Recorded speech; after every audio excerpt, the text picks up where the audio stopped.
Kisah ini bukan tentang cinta sejati atau dongeng yang berakhir bahagia. Ini adalah kisah seorang wanita biasa yang dihadapkan pada pilihan luar biasa, menjadi istri siri dari seorang pangeran Arab demi 5 kilogram emas murni. Bagi sebagian orang, mungkin ini terdengar seperti mimpi indah. Tapi bagi wanita itu, malam-malam yang mewah berubah menjadi jeruji emas yang tak terlihat. Dengarkan kisahku sampai akhir, karena kebahagiaan yang kau lihat di pelaminan itu, tak selalu seindah kenyataannya. Namaku Nadia, usia 24 tahun. Aku hanyalah seorang wanita sederhana dari Jawa Timur, hidup pas-pasan bersama ibu dan 2 adik kecilku setelah ayah meninggal dunia 5 tahun lalu. Hidup kami berat. Setiap hari aku bekerja sebagai kasir minimarket, dengan gaji pas-pasan yang tak pernah cukup untuk biaya sekolah adik dan utang ibu yang menumpuk. Tapi semua berubah saat aku bertemu Sheikh Abdul Rahman Al-Hamid, pangeran asal Qatar, yang singgah ke Indonesia dalam urusan bisnis keluarga. Perkenalan kami sangat tak biasa. Ia datang ke toko tempatku bekerja. Dengan bahasa Indonesia patah-patah, ia bertanya tentang sebuah produk, dan matanya tak lepas memandangku.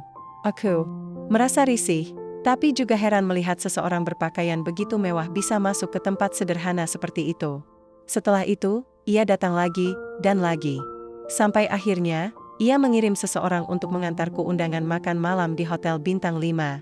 Awalnya aku menolak, tapi keadaan ekonomi keluarga memaksaku menerima tawaran itu. Malam itu adalah awal dari segalanya. Di restoran mewah itu, di bawah cahaya lampu kristal, ia menyodorkan proposal yang mengubah hidupku. Saya ingin menikahimu, Sakura Siri, dengan mahar 5 kilo emas murni, katanya dengan tenang. Aku terdiam, bingung, tak percaya. 5 kilo emas? Itu senilai lebih dari 3 miliar rupiah. Aku tahu kau wanita baik, bukan wanita penghibur. Aku ingin istri. Bukan pelarian. Tapi ini pernikahan rahasia. Karena statusku di negaraku tidak membolehkanku menikah secara resmi dengan wanita non-Arab untuk saat ini. Aku meminta waktu. Aku menangis malam itu di kamar. Aku melihat wajah ibuku yang menua karena beban hidup. Aku melihat adik perempuanku yang hampir putus sekolah karena tak mampu bayar SPP. Aku melihat diriku yang lelah bekerja siang malam hanya untuk makan. Lalu aku melihat secercah cahaya, 5 kilogram emas. Mampu lunasi utang, beli rumah, menyekolahkan adik, bahkan membuka usaha. Akhirnya, dengan doa yang berat dan hati yang gamang, aku menerima. Seminggu kemudian, kami menikah secara siri. Di sebuah villa mewah di puncak, dengan saksi dari pihaknya dan seorang ustaz yang dibayar. Mahar 5 kilogram emas murni langsung diberikan padaku, dibungkus dalam koper kecil. Aku bahkan hampir tak bisa bernapas melihatnya. Rasanya seperti mimpi. Aku menjadi istri seorang pangeran, tapi malam pertama, disitulah aku mulai menyadari, aku bukan sedang menjalani pernikahan, aku sedang menjual hidupku. Sheikh Abdul Rahman bukanlah pria kasar, tapi ia punya banyak keinginan yang harus kupenuhi. Ia punya aturan-aturan aneh, tak boleh keluar kamar tanpa izin, tak boleh menyentuh handphone saat bersamanya, dan setiap malam aku harus tampil sempurna di matanya. Ia memperlakukanku seperti ratu, tapi hanya saat kami berdua. Di depan umum, aku hanyalah pendamping bayangan yang tak boleh dikenal siapapun. Malam demi malam berlalu. Emas itu memang ada, tapi ketenangan hilang. Aku mulai bertanya, apa harga dari semua ini? Sampai kapan aku bisa bertahan dalam sangkar emas ini? Dan semuanya berubah saat aku mengetahui bahwa aku bukan satu-satunya istri siri yang ia nikahi. Di Indonesia, hari-hariku setelah pernikahan siri itu dipenuhi kemewahan yang belum pernah aku bayangkan sebelumnya. Setiap pagi, aku bangun di kamar hotel mewah yang harum dan hangat. Ada pelayan yang mengantarkan sarapan, ada perhiasan dan pakaian mahal yang disiapkan khusus untukku. Tapi di balik semua itu, aku merasa seperti hidup dalam dunia yang bukan milikku. Semua terlalu sunyi, terlalu sepi, terlalu terkontrol. Sheikh Abdul Rahman hanya datang malam hari.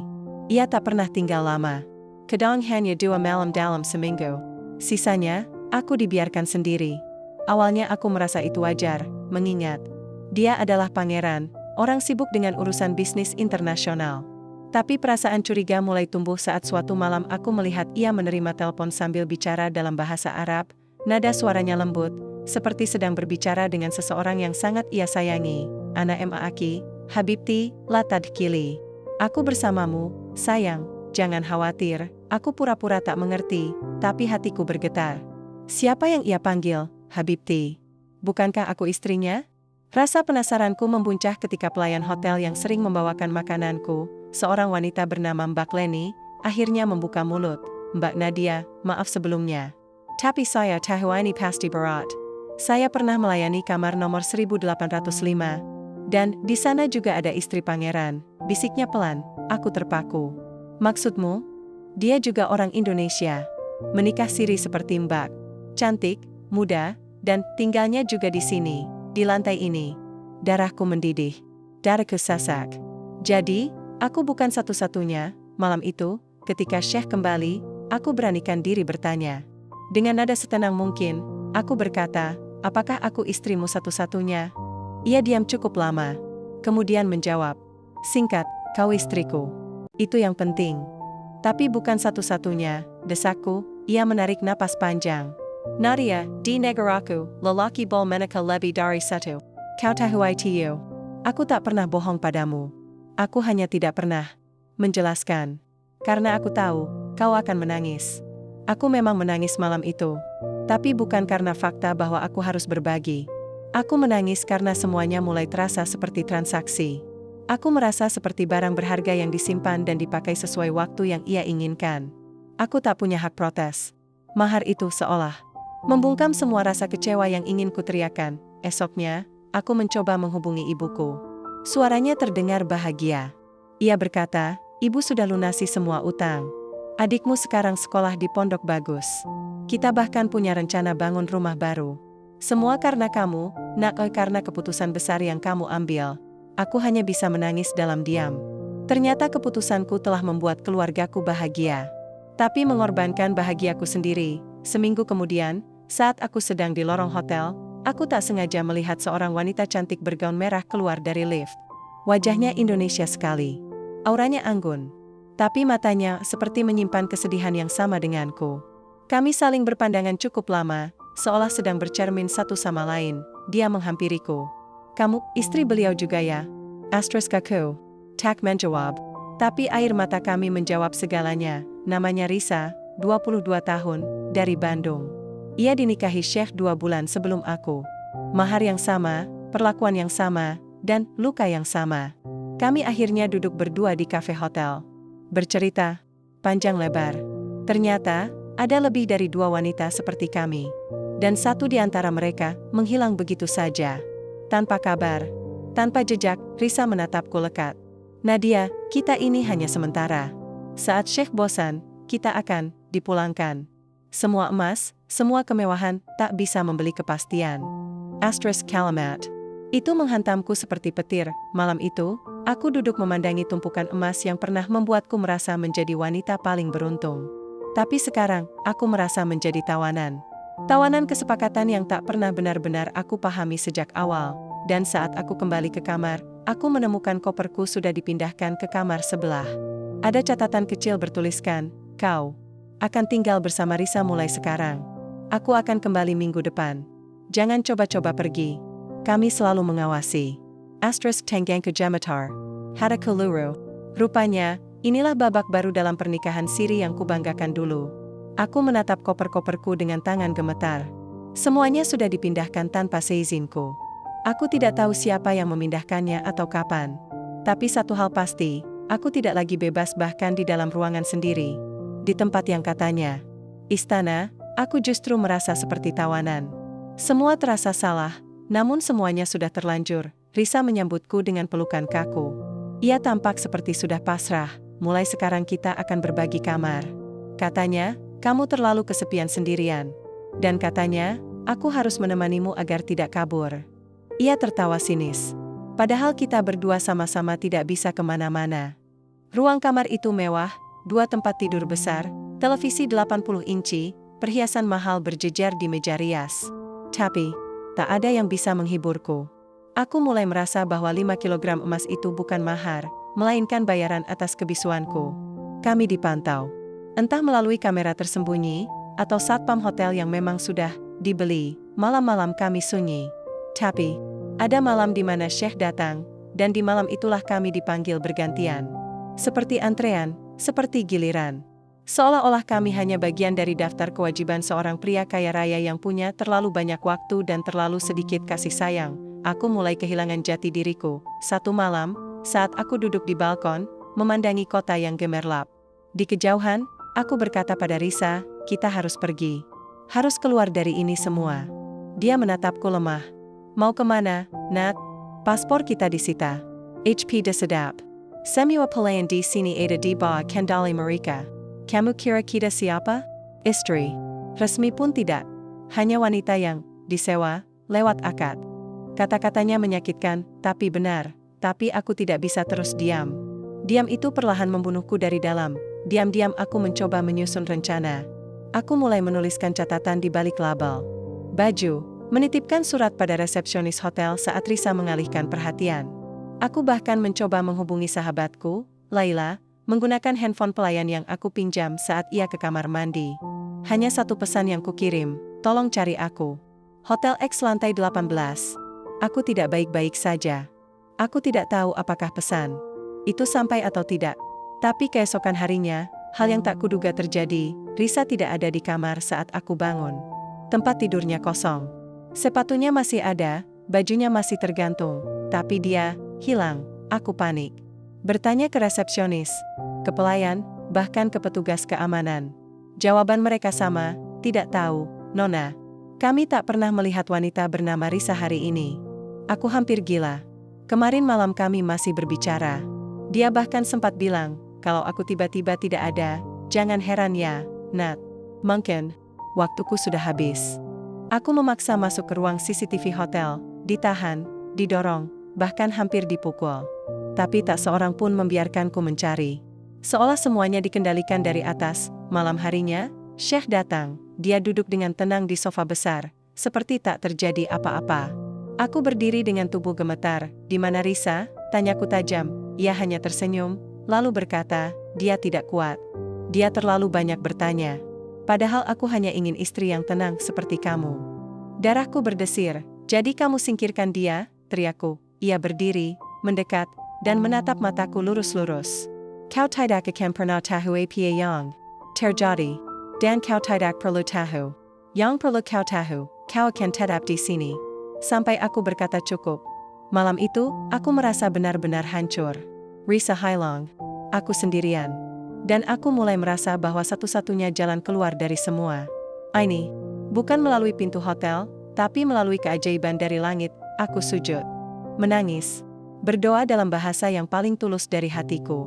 Ya Allah, aku tahu aku salah. Aku tergoda dunia. Aku lemah. Tapi tolong, ya Allah, keluarkan aku dari sangkar emas ini. Bahkan kalau aku harus kehilangan semua emas itu, aku rela. Asal aku bisa pulang dengan selamat. Dan tepat esok harinya, pintu kamar diketuk, bukan oleh Sheikh.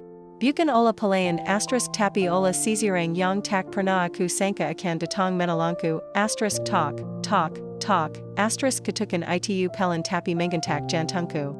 Aku mengintip dari lubang kecil di pintu. Sosok wanita berhijab biru berdiri di luar. Wajahnya ku kenal. Hatiku hampir berhenti berdetak, Leila. Sahabatku, bagaimana dia bisa ada di sini? Aku buru-buru membuka pintu. Air mataku langsung tumpah begitu melihat wajahnya. Nat, ya Allah, aku datang. Laila langsung memelukku. Pelukannya membuatku merasa hidup lagi. Aku belum mati. Aku belum sendiri. Bagaimana kamu bisa tahu? Tanyaku di sela tangis. Aku dapat pesanmu dari HP aneh. Aku langsung naik motor ke Jakarta, nginap di kos teman. Aku datang ke hotel ini kemarin, tapi mereka bilang gak kenal nama kamu. Aku tahu kamu pakai nama Samran, jadi aku tunggu. Hari ini, aku nekat naik ke lantai 18. Alhamdulillah kamu buka pintu. Aku tak berhenti menangis. Rasanya seperti diselamatkan dari neraka, tapi kegembiraan itu tak berlangsung lama. Belum sempat kami bicara panjang, pelayan hotel mengetuk dan menyuruhku bersiap. Katanya, Sheikh ingin bertemu malam ini. Kali ini bukan hanya untuk kunjungan rutin, tapi untuk perjalanan ke luar negeri. Aku diminta ikut. Aku harus pergi, Laila. Mereka mau bawa aku ke luar negeri. Mungkin Arab, kataku panik. Kalau aku ikut, aku bakal hilang seperti Risa. Laila menggenggam tanganku erat. Enggak. Kita harus kabur malam ini. Sekarang juga. Tapi bagaimana? Semua jalan dijaga. Paspor kedesera. Aku bahkan gak punya KTP. Aku sudah siapkan semuanya, kata Laila sambil membuka tasnya. Ia mengeluarkan hijab lebar, cadar, dan jaket longgar. Kamu ganti baju, pakai cadar ini. Kamu keluar hotel jadi aku. Kita ganti peran. Kamu jadi tamu, aku pura-pura pelayan. Aku sudah amati jalur darurat di lantai bawah.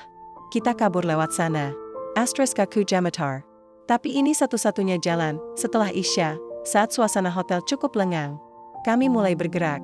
Jantungku berdetak kencang. Sidiap langkah seperti dihancui rasa takut tertangkap. Kami turun melalui tangga darurat. Setiap bunyi gesekan sandal membuatku menoleh. Tiba di parkiran bawah, Laila sudah menyewa mobil online atas nama temannya. Kami segera meluncur keluar dari gerbang hotel, aman. Untuk sekarang, selama di mobil, aku tak henti mengucap istighfar dan doa. Semua kilasan masa lalu berputar di kepalaku, dari lamaran mengejutkan Sheikh, malam pertama yang membisu, pertemuan dengan Risa, hingga rencana pelarian ini. Semua terasa seperti mimpi buruk yang akhirnya selesai. Kami menginap di rumah kontrakan saudara Laila di pinggiran kota. Aku hidup bersembunyi, tanpa identitas, tanpa akses ke rekening, tanpa 1 gram pun emas itu. Semuanya kutinggalkan. 1 minggu kemudian, sebuah berita menggemparkan media lokal dan sosial media, Pangeran Arab dideportasi diam-diam dari Indonesia. Diduga terlibat jaringan nikah siri ilegal. Aku terpaku membaca artikel itu. Ternyata, Laila tak hanya menyelamatkanku, tapi juga melaporkan semua kejadian pada aktivis perempuan dan jurnalis. Mereka menyusun bukti, menelusuri nama Risa, dan menemukan jejak penghilangan gadis-gadis lain. Akhirnya, pihak imigrasi bergerak, Tuhan membalas doaku. Tapi, aku belum selesai dengan semuanya. Malam-malamku masih dipenuhi mimpi buruk. Aku masih sering menatap pintu, takut ia tiba-tiba muncul. Aku tak bisa hidup normal. Takut, malu, trauma, namun Laila selalu bilang, kamu kuat, Nat.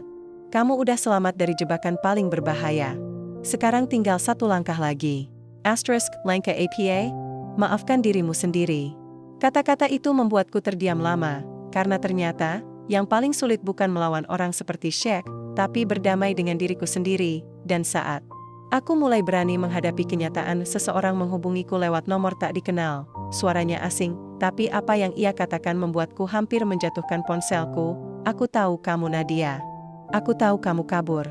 Tapi kamu harus tahu sesuatu. Tentang Risa, dia belum mati. Dan dia ingin kamu datang menemuinya.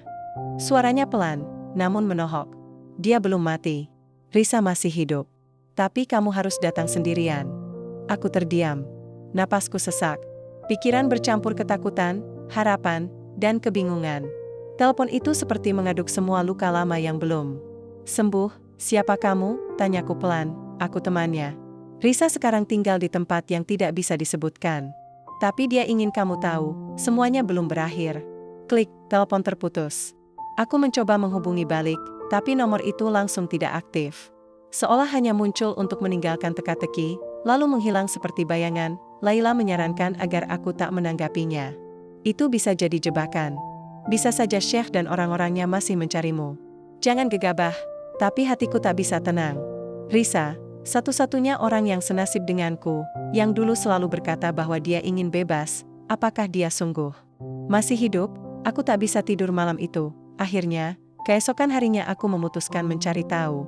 Dengan sedikit petunjuk dari suara di telepon dan ingatan samar tentang tempat Risa dulu menyebut kampung neneknya di Sukabumi, aku berangkat. Sendirian.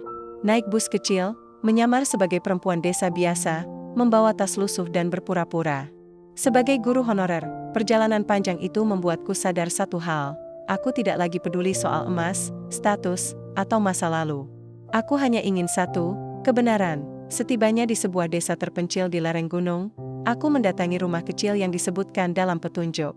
Seorang wanita tua membuka pintu, dan ketika aku menyebut nama Risa, ia menunduk pelan. Anak itu sudah lama tak keluar rumah. Tapi kalau kamu Nadia, dia sering menyebut namamu. Air mataku menetes. Boleh aku temui dia? Wanita itu mengangguk. Masuklah. Rumah itu sederhana, berbeda jauh dari hotel mewah yang dulu kami tinggali. Tapi kehangatannya terasa nyata. Aku dipersilakan masuk ke sebuah kamar yang jendelanya tertutup tirai. Di dalam kamar itu, aku melihat sosok kurus, duduk di kursi roda. Matanya menatap kosong ke jendela.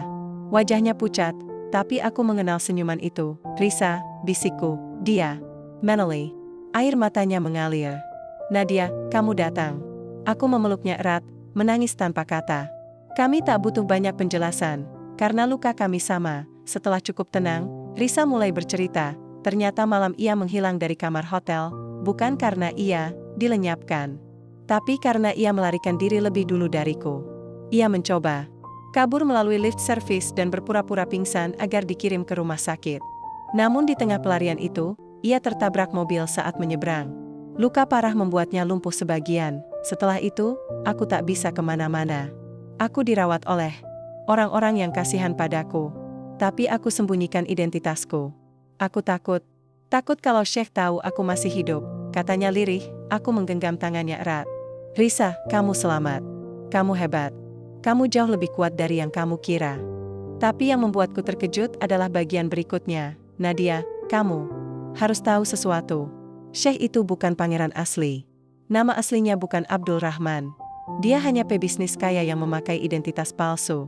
Dia punya jaringan luas, banyak wanita Indonesia dijadikan istri siri lalu dibuang setelah bosan. Tapi yang paling mengejutkan, ada orang dalam yang bekerja sama dengannya. Orang yang kamu kenal. Aku mengerutkan dahi. Siapa? Pelayan.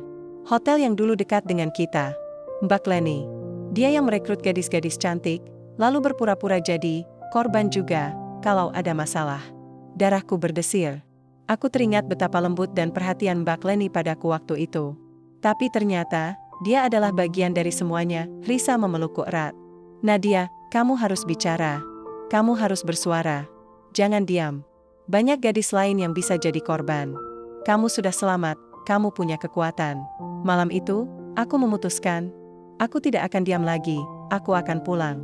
Aku akan bicara. Aku akan membuka semua kebenaran, bahkan jika itu membuatku berhadapan langsung dengan Sheikh palsu itu. Karena saat kejahatan didiamkan, maka ia akan terus terjadi, dan sebelum aku pulang, Risa berikan satu pesan, nanti. Kalau kamu berhasil membuka semuanya, tolong bantu aku berdiri lagi. Bukan hanya dengan kaki, tapi dengan harapan. Aku mengangguk. Mataku berkaca-kaca, aku tidak akan menyerah, karena sekarang, aku tahu siapa musuhku, siapa temanku, dan siapa diriku sebenarnya. Dari desa kecil di kaki gunung, aku pulang ke Jakarta dengan satu tekad, mengakhiri semuanya. Aku tak lagi takut, tak lagi peduli pada ancaman.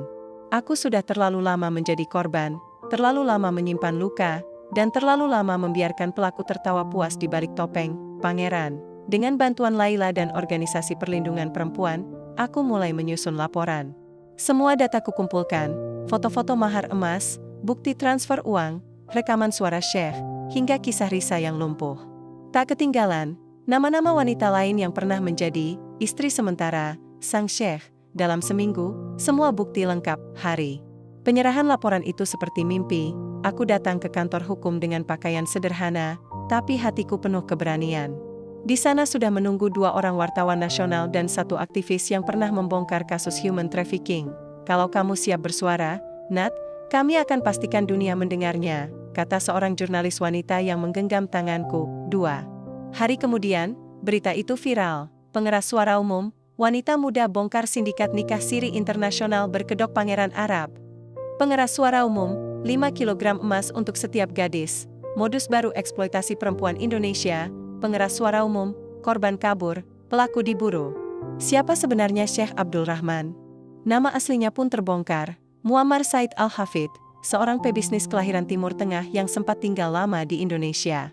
Ia bukan pangeran. Bukan keluarga Karajan. Bahkan status kewarganegaraannya sudah bermasalah. Modusnya adalah menyamar sebagai pengusaha Arab bangsawan, lalu menikahi gadis-gadis desa secara siri dengan mahar mewah. Setelah puas, mereka ditinggal, atau lebih buruk, dihilangkan. Yang lebih mengejutkan, Mbak Leni pun ditangkap. Dari penyelidikan polisi, ia menerima bayaran besar setiap kali berhasil merekrut wanita muda untuk dijadikan istri sementara. Ia memanipulasi, menenangkan, bahkan mengatur pelarian palsu jika korban mulai curiga. Kini mereka semua diproses hukum. Saat menyaksikan berita itu di TV, aku tak bisa menahan air mata. Bukan karena sedih, tapi karena lega.